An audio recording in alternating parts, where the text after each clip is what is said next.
चौथा प्रश्न, आपने कहा जीवन को लीला समझो, कैसे? और यदि जीवन माया मात्र है तो इस जीवन की आवश्यकता क्या है? जीवन को लीला समझो, इस बात के कहने का यह अर्थ नहीं है कि जीवन लीला नहीं है और तुम्हें लीला समझना है। जीवन लीला है, तुम समझो चाहे ना समझो। जीवन का लीला होना तुम्हारे समझने पर निर्भर नहीं, जीवन का लीला स्वभाव है, यह सत्य है। तुम समझ लो तो तुम्हारे जीवन में सत्य से मिलने वाली शांति का आविर्भाव होगा। तुम न समझो तो असत्य से मिलने वाली अशांति का विस्तार होगा। तुम समझ लो तो संगीत पैदा हो जाएगा, क्योंकि तुम्हारा तालमेल बैठ जाएगा विराट से। तुम न समझो तो तुम तालमेल के बाहर पड़े रहोगे, तुम्हारा छंद विराट के छंद के साथ न बैठेगा। वही दुख है। दुख क्या है? विराट के छंद से पृथक पृथक रहना, अपनी ढाई चावल की खिचड़ी अलग पकाना दुख है। जिस दिन तुम इस विराट उत्सव में सम्मिलित हो जाते हो, इस विराट संगीत में एक अंग बन जाते हो, बस उसी दिन सुख है, उसी दिन शांति, उसी दिन आनंद है। जीवन लीला है, इसका क्या अर्थ? जीवन गंभीर नहीं है। परमात्मा गंभीर कैसे हो सकता है? गंभीरता तो उदासी है, उदासी तो रुग्णता है, उदासी तो विषाद है। उदासी तो उनमें होती है जिनकी अपेक्षाएं हैं और फिर अपेक्षाएं पूरी नहीं होती तो उदासी होती। परमात्मा की कोई अपेक्षा नहीं, इसलिए उदासी कैसी? परमात्मा विषाद को कैसे उत्पन्न होगा? परमात्मा तो सदा ही आनंद मग्न है। यह जगत परमात्मा ने प्रयोजन से नहीं बनाया है, क्योंकि प्रयोजन तो उसका होता है जिसको कुछ पाना हो, आकांक्षा हो। परमात्मा तो वह है जिसके पास सब है, कुछ पाने को नहीं, कुछ और ज्यादा हो नहीं सकता। फिर उसने जगत को क्यों बनाया है? इसलिए इस देश के मनुष्यों ने ठीक बात कही, दुनिया के किसी और मनीषी ने इस गहन बात को नहीं पकड़ पाया है। सारी दुनिया में लोग यही कहते रहे कि परमात्मा ने जगत को रचा है, बनाया है, सृष्टि की है, इसके पीछे कोई प्रयोजन है, कोई महत् प्रयोजन है। और यह बात आदमी के मन को जमती भी है, क्योंकि हम सब प्रयोजन से जीते। तुम एक दुकान खोलते हो तो कोई लीला थोड़ी। तुम एक दुकान खोलते हो धन कमाना है, तुम शादी करते हो तो कोई लीला थोड़ी। तुम गंभीरता से शादी करते हो, घर बसाना है, बच्चे पीछे छोड़ जाना है, नहीं तो कौन करेगा श्राद्ध और कौन तुम्हारी खोपड़ी तोड़ेगा मरघट पर। हालांकि बच्चे ऐसे हैं कि जिंदगी में तोड़ देते, पुराने जमाने में मरने तक रुकते थे, अब एकदम जल्दी में, हर चीज जल्दी में हो रही। तुम प्रयोजन से जीते हो तो तुमने परमात्मा को भी अपने ही हिसाब से सोच लिया कि वह भी प्रयोजन से जी रहा होगा। जरूर कोई लक्ष्य होगा, शायद हमको पता नहीं, मगर लक्ष्य तो होगा ही होगा। लेकिन परमात्मा का कोई लक्ष्य नहीं हो सकता। वह तो वही है जहां होना है, वह तो पहुंचा ही हुआ है, कोई मंजिल तो नहीं है, मंजिल पर ही है। परमात्मा इस जगत को किसी प्रयोजन से नहीं रचता। फिर क्यों? हमारे सामने सवाल उठता है, फिर क्यों? ऊर्जा है। छोटे बच्चों को देखा, एक बच्चा बैठा है, कुछ नहीं तो बैठे बैठे डोल रहा है, करवट बदलता है, तो मुझसे कहते हो शांत बैठो। वो शांत बैठे कैसे? ऊर्जा है, शक्ति का प्रवाह है, शक्ति ऊपर से बह रही, बाढ़ आई है शक्ति कि वो चुप कैसे बैठे। बच्चे नाच रहे हैं, कूद रहे हैं, दौड़ रहे हैं, तुम उनसे पूछो प्रयोजन, तो वो चौंकेंगे कि ये भी कोई बात हुई, नाचना काफी है, प्रयोजन क्या? या फिर तुम कवियों से पूछो कि तुमने जो गीत गाए प्रयोजन। तो अगर किसी ने प्रयोजन से गीत गाया हो तो वो कवि ही नहीं है। वो कहे कि इसलिए गीत गाया कि राजा की स्तुति करनी थी, वो कवि ही नहीं है, तुकबंद है, उसके गीतों का कोई मूल्य नहीं है। रविन्द्रनाथ जैसे कवि से पूछो तो वो कहेंगे ऊर्जा का सहज आविर्भाव है, मेरे बस में ना था, गाना ही पड़ा, प्रयोजन कुछ भी नहीं। गीत जैसे अपने से फूटा है, जैसे वृक्षों से फूल फूटे और पक्षियों के कंठ से सुबह गान निकले और रात आकाश तारों से भर गई, प्रयोजन क्या है? पैब्लो पिकासो चित्र बना रहा था, कोई आदमी आके खड़ा हो गया, गौर से देखता रहा, फिर उसने पूछा कि इस चित्र के बनाने का प्रयोजन क्या है? पिकासो ने अपने सिर से हाथ मार लिया। उसने कहा तुम पहाड़ों से नहीं पूछते, तुम वृक्षों से नहीं पूछते, तुम चांद तारों से नहीं पूछते, मेरे क्यों पीछे पड़े? ये जो पास में गुलाब का फूल खिल रहा है, इससे पूछो कि प्रयोजन क्या है। और अगर गुलाब का फूल खिल सकता है निष्प्रयोजन, तो क्या इतना हक मुझे नहीं है कि निष्प्रयोजन मैं रंग फैलाऊं, कैनवस पर चित्र बनाऊं निष्प्रयोजन?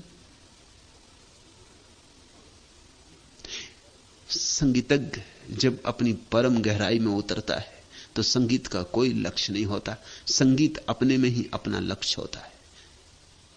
कला कला के लिए, लीला का वही अर्थ है। परमात्मा दुकानदार नहीं है, कलाकार है, लीला का इतना ही अर्थ है। परमात्मा गणित से नहीं जी रहा है, काव्य से जी रहा है, इतना ही लीला का अर्थ है। लीला का अर्थ है ये खेल है। परमात्मा के पास इतनी ऊर्जा है कि करे क्या? तो फूल बनाता है, पक्षी बनाता है, लोग बनाता है, और देखो कैसा रंग बिरंगा जगत,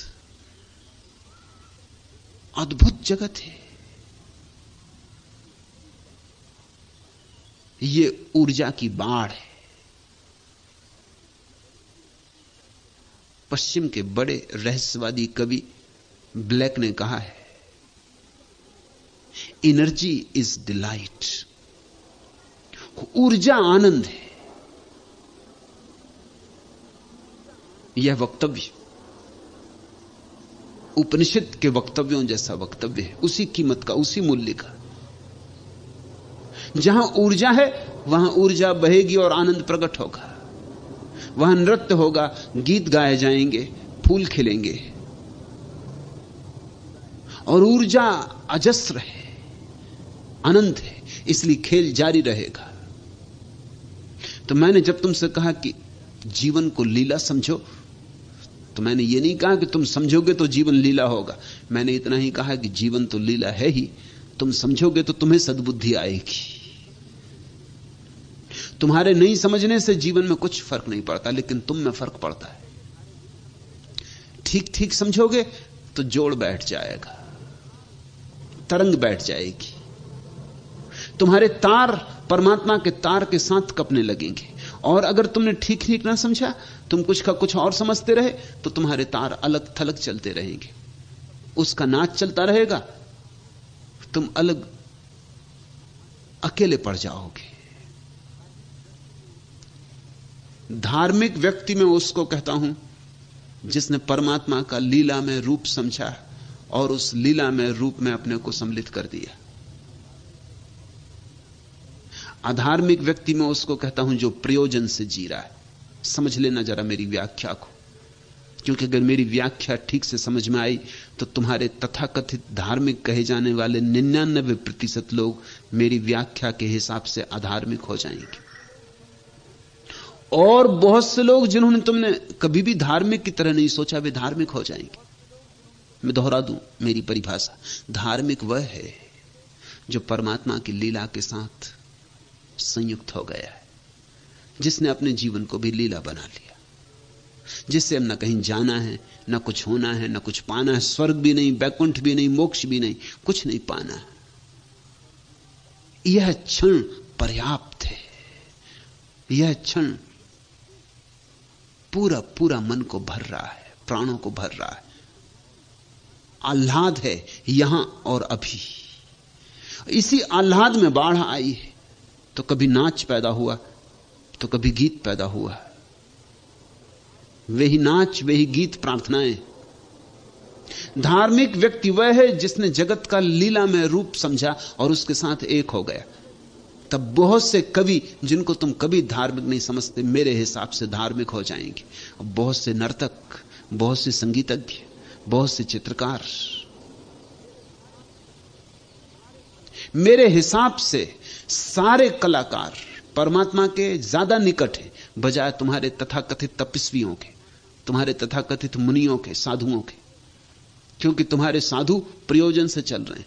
पूछो किसी साधु से कि उपवास क्यों कर रहे हो, तो वो कहता मोक्ष जाना। ये दुकान ही है, ये नया फैलाव हुआ सौदे का। पूछो किसी साधु से कि तुम सिर के बल क्यों खड़े हो, वो कहता बैकुंठ जाना, कि परमात्मा को प्रसन्न कर रहा हूं। परमात्मा पागल है कि तुम सिर के बल खड़े होगे तो प्रसन्न होता है। अगर परमात्मा को सिर के बल ही खड़ा करना था तो तुम्हें सिर के बल ही खड़ा किया होता। इतनी बड़ी भूल तो ना करता कि तुम्हें पैरों के बल खड़ा करता। अगर परमात्मा को उपवास में इतना ही रस था तो तुम्हें पेट ही क्यों दिया था? तुम्हारे पेट में पहले ही पत्थर भर दिए होते, न लगती भूख, न होता उपद्रव। अगर परमात्मा को तुम्हें उदासी देखना था तो हंसी की क्षमता क्यों दी थी? तो तुम्हारे ओंठों पर मुस्कुराहट आने का उपाय क्यों रचा था? अगर परमात्मा तुम्हें उदास ही जानना चाहता था तो तुम्हें उदास ही बनाया होता, तुम्हें उदासी में ही रंगा होता, तुम्हें मुर्दा ही पैदा किया होता, तुम्हें जिंदगी ना दी होती और जिंदगी के सारे रंग न दिए होते और जिंदगी का इतना बड़ा इंद्रधनुष न फैलाया होता। न होते वृक्ष हरे, न खिलते फूल, न पक्षी गीत गाते। लेकिन परमात्मा ने तुम्हें आनंद के लिए तत्पर किया है और तुम प्रयोजन के कारण परेशान हो। तुम कहते हो हर चीज में प्रयोजन होना चाहिए। माला भी फेरते हो तो आनंद से नहीं, नजर लगाए बैठे हो कि कितनी बार, 1000 बार माला फिर जाए तो फिर परमात्मा प्रसन्न होगा। एक घर में मैं मेहमान था, उन सज्जन ने सारा घर भर रखा है, किताबें ही किताबें, किताबें ही किताबें। वो राम राम लिखते रहते हैं, बस उनका पूरा काम है सुबह से सांझ तक किताबें खराब करना, राम राम राम राम। वो मुझसे कहने लगी, आप देखते हैं इतना मैंने राम लिख डाला, करोड़ों ना राम लिख डाले, इसका मेरा क्या फल होगा, आप मुझे कहिए। मैंने कहा फल, अगर कहीं नरक है तो पढ़ोगे नरक। उन्होंने कहा नरक में? आप मजाक करते हैं। मैंने कहा इतनी किताबें खराब की, बच्चों के काम आ जाती, स्कूल में बंटवा देते, बच्चों में राम देख लेते, उनको किताबें दे देते,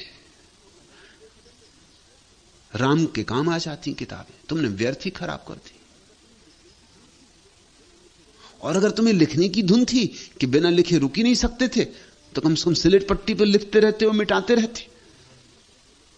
किताबें क्यों खराब की?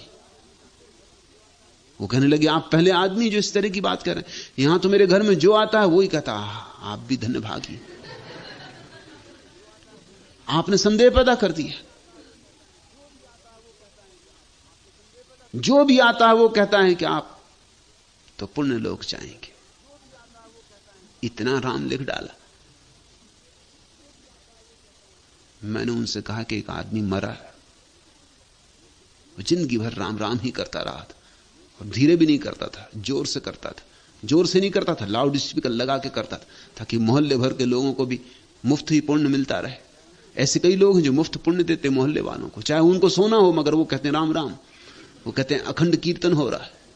अखंड कीर्तन को वो अखंड कीर्तन कहते। वो आदमी मरा, संयोग की बात, उसके सामने एक और आदमी रहता था जो बिल्कुल नास्तिक था, वो भी मरा, एक ही दिन मरे। धार्मिक ने तो समझा कि बेचारा जाएगा नरक, ये मैं जाऊंगा स्वर्ग। और जब देवदूत लेने आए और उसको ले चले नरक की तरफ तो उसने कहा ठहरो भाई, तुमसे कुछ भूल हो रही, नरक उसको ले जाओ जिसने कभी राम का नाम ना लिया, मैं तो राम राम ही जपता रहा। उन्होंने कहा हमसे कुछ भूल नहीं हो रही। ये कोई भारतीय सरकार का दफ्तर नहीं कि भूल हो जाए। ये कोई सरकारी काम नहीं है, ईश्वरीय काम है। यहां भूल चूक होती नहीं। तुमको नरक भेजा है, उसको स्वर्ग। उसने कहा निश्चित भूल है, पहले मुझे परमात्मा से मिलना। खैर, दोनों परमात्मा के सामने मौजूद किए गए।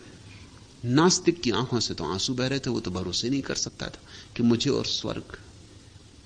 और आस्तिक की आंखों से आग बरस रही थी कि मुझे और नरक।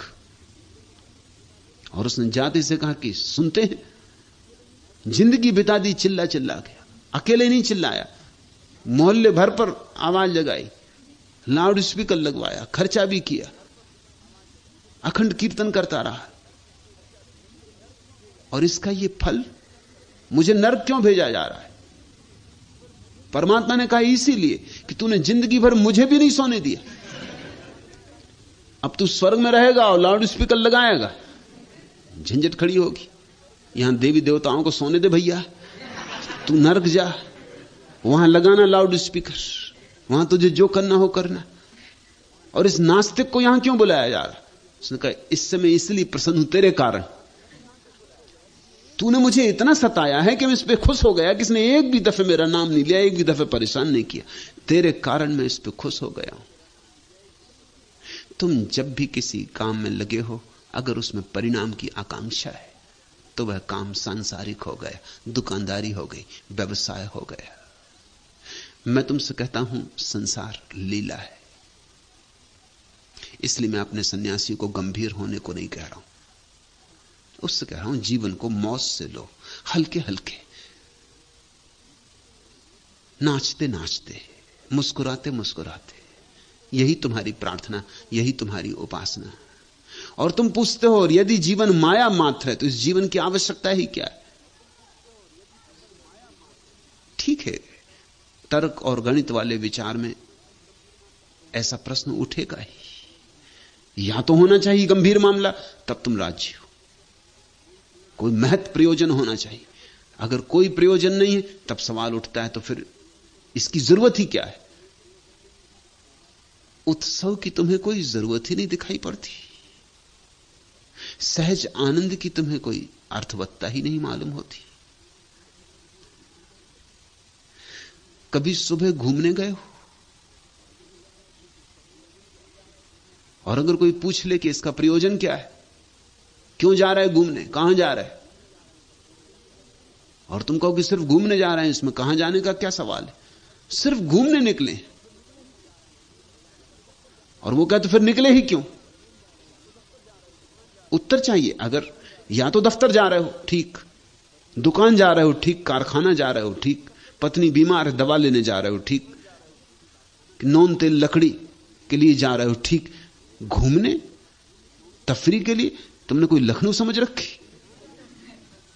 ये पूना है, पुण्य की नगरी है, कहां जा रहे हो? ये कोई लखनऊ तो नहीं। तो फिर तुम्हें बहाने खोजने पड़ते हैं। तुम कहते हो कि स्वास्थ्य के लिए, कि मैं प्राकृतिक चिकित्सा में विश्वास करता हूं, कि मेरा तीर्थ है उर्ली कांचन, सेहत बनाने के लिए जा रहा हूं। तब दूसरा आदमी राजी हो जाता कि फिर ठीक तो जाओ। मगर काश तुम कहो कि बस घूमने के लिए घूम रहा हूं, ये सुबह, ये ताजी हवा, ये पक्षी, ये सूरज का उगना, ये फिर प्रभात, ये फिर एक सुबह का आगमन पर्याप्त है। ऐसे ही मजे में निकल पड़ा हूं, ऐसी मस्ती में। तो दूसरा आदमी पहुंचेगा फिर निकले ही क्यों? हमने जिंदगी को ऐसा गणित में कस लिया है कि गणित के बाहर हम कुछ भी नहीं होने देते, कुछ भी नहीं। हर चीज गणित के सिकंजे में कस गई है। तो तुम्हारा प्रश्न स्वाभाविक है कि फिर माया क्यों?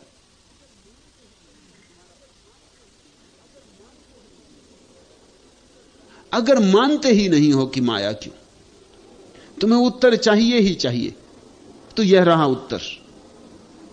दिखती पहले धूप रूप की, दिखती फिर मटमैली काया, दूरी झलक दिखाकर अपनी मोह मुक्त कर देती माया।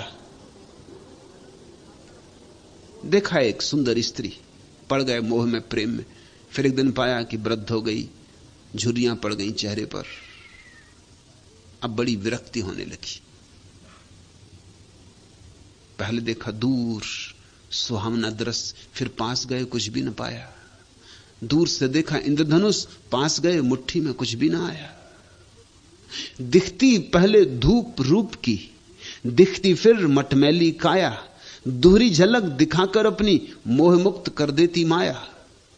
असंभाव भावी की आशा, पूर्ति चरम शाश्वत अपूर्ति की, ललक कलक में झलक दिखाती अनासक्त आसक्ति मूर्ति की, अंत सत्य को सुगम बनाती हरि की अगम अछूती छाया।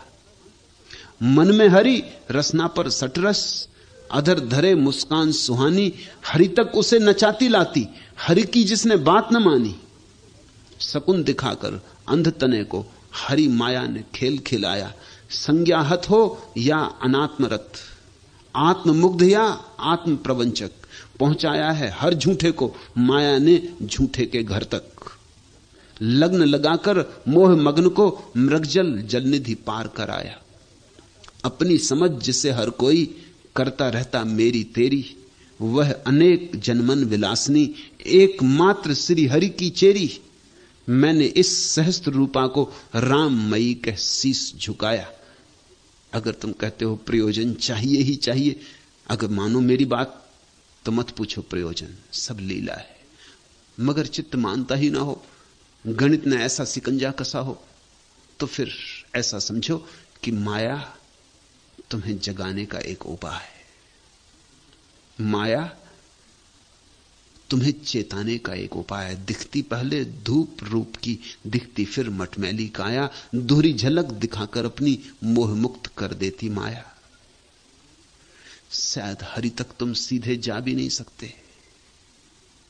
पहले पड़ोगे किसी सुंदर स्त्री के प्रेम में, सुंदर पुरुष के प्रेम में, लेकिन जल्दी ही सौंदर्य तिरोहित हो जाता है, हाथ रिक्त खाली रह जाते।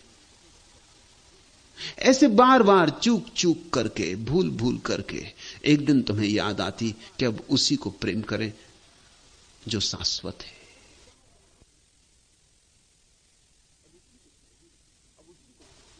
अब उसी को चाहें जिसे चाह लेने से सब चाहे मिट जाती। अब उसी को पालें जिसे पा लेने से फिर कुछ और पाने को शेष नहीं रह जाता है। हरि तक उसे नचाती लाती, हरि की जिसने बात ना मानी। तुम सीधे सीधे ना मानो तो माया तुम्हें मना देती। भटको, टूटो, रोगग्रस्त हो, हजार पीड़ाओं से भरो, सड़ो, सीधे नहीं मानते तो भटक भटक कर मानो, जागो, लग्न लगाकर मोह मग्न को मृगजल जलनिधि पार कराया। मैंने इस सहस्त्र रूपा को राममयी कह शीस झुकाया। लेकिन जो जानते हैं वो माया को भी नमस्कार करेंगे, यह भी उसी का खेल है। मैं तुमसे कहता हूं माया को छोड़ना मत, यह भी उसी की छाया है। परमात्मा प्रिय है, उसकी छाया भी प्रिय है। इसी छाया को अगर ठीक से समझ लोगे तो इसी छाया के माध्यम से तुम उसे समझ लोगे जिसकी यह छाया है। पर फिर भी मैं तुमसे कहता हूं, हल्के हल्के, गुरु गंभीर ना हो जाना। सदियों से गुरु गंभीर धर्म ने मनुष्य की बड़ी हत्या की है। सारे मंदिर उदास हो गए, मस्जिदें, मंदिर, चर्च मरघटों जैसे हो गए। त्यागी मत बनना। भोग में कहीं छिपा है भगवान, उसे वहीं तलाश करना। जब तुम भोजन करो तो कहीं स्वाद में उसे तलाश करना। इसलिए तो अद्भुत वचन कह सके उपनिषद, अन्नम ब्रह्म। ये कोई छोटे मोटे लोगों ने नहीं कहा। छोटे मोटे लोग तो अस्वाद सिखाते। उपनिषद कह सके अन्नम ब्रह्म, अन्न ब्रह्म है। सब सौंदर्य उसकी ही झलक है। जैसे चांद आकाश में निकला और झील में उसकी झलक पड़ी। जब कोई स्त्री या कोई पुरुष तुम्हें सुंदर मालूम पड़ता है, तब झील में तुमने चांद देखा।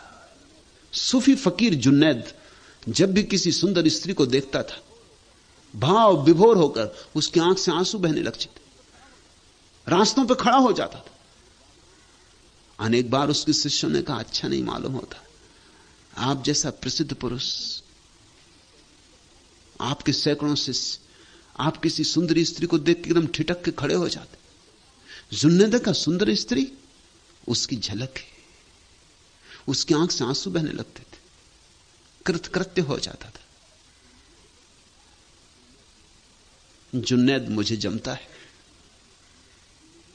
सुंदर स्त्री में भी उसकी झलक, सुंदर पुरुष में भी उसकी झलक, झलक मात्र ही है, इसलिए जल्दी ही खो जाएगी। चांद बना झील में, एक कंकड़ गिर जाएगा कि उपद्रव हो जाएगा, एक कंकड़ गिर जाएगा कि सब चांद खो जाएगा, सब झील हलचल मच जाएगी। देर नहीं है यहां, सब क्षणभंगुर है, मगर छाया तो उसी की है। माना कि झील में बना चांद जरा से कंकड़ के गिरने से खो जाता है, मगर इससे भी क्या यह सिद्ध तो नहीं होता कि जो चांद झील में बन रहा है वो असली चांद की छवि नहीं। झील में देखो चांद को और फिर तलाश में निकल जाओ असली चांद की। झील में देखो चांद को, फिर आकाश में खोजने लगो। संसार में देखो परमात्मा को, फिर आकाश में खोजने लगो। मगर संसार को छोड़ के भागने की कोई भी जरूरत नहीं, झील को त्यागने की कोई भी जरूरत नहीं। झील को जिसने त्याग दिया वो शायद आकाश की तरफ आंख भी ना उठा पाए। कौन उसे याद दिलाएगा, कौन उसे बताएगा कि आकाश में चांद निकला? उसकी आंखें जमीन में गड़ी रहेंगी और जमीन में प्रतिबिंब नहीं बनते, झील में प्रतिबिंब बनते। इसलिए मैं तुमसे कहता हूं, राग की, रंग की इस अपूर्व माया को छोड़कर मत भागना, भगोड़े मत बनना, जगोड़े बनो, जागो।